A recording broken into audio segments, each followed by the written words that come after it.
మనకి Jubilee hills ఎన్నికల గురించి నేనంతా అసలు అదే దేశవ్యాప్త ఎన్నిక, అమెరికా అధ్యక్షుడి ఎన్నిక అన్నట్టుగా డిబేట్లు నడుపుకుంటూ వచ్చారు. మరి అదేం దొరదో అర్థం కాలేదు. ఆఫ్టర్ ఆల్ ఒక్క అసెంబ్లీ సీట్‌కి.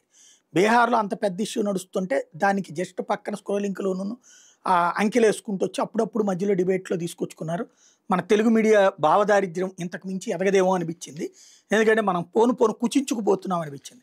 అది పోతే దేశవ్యాప్తంగా జరిగినటువంటి ఎన్నికల్ని కూడా వీళ్ళెవడూ హైలైట్ చేయలేకపోయారు. ఇవాళ పత్రికలు టచ్ చేసుకొచ్చినాయి. వివిధ రాష్ట్రాల్లోని 8 నియోజకవర్గాలకు ఈ నెల 11వ తేదీన జరిగిన ఉప ఎన్నికల్లో 4 అధికార పక్షాలు దక్కించుకుంటే బీజేపీ పాలిత రాజస్థాన్‌లోనేమో కాంగ్రెస్ ఓ సీటు గెలుచుకుంటే కాశ్మీర్‌లోని ఏదైతే ఈ అబ్దుల్లాల రాష్ట్రంలో అయినటువంటి కాశ్మీర్‌లోని బుద్గామ్ స్థానాన్ని అధికార నేషనల్ కాన్ఫరెన్స్ మొట్టమొదటిసారిగా ఓడిపోయింది. ఇక్కడ పీపుల్స్ డెమోక్రాటిక్ పార్టీ అభ్యర్థి విజయం సాధించారు. కాశ్మీర్‌లో నగ్రోటా సీట్‌ని బీజేపీ నిలబెట్టుకుంది.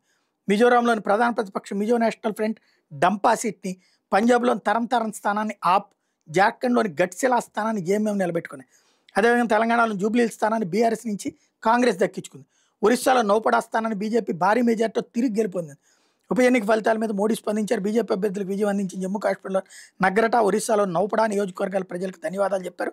కొత్తగా ఎమ్మెల్యేలు అయినటువంటి దేవయాని రాణా, తొలాకియాల్ని ఆయన అభినందించారు. వాళ్ళ గెలుపు కృషి చేసిన కార్యకర్తల్ని అభినందించారు.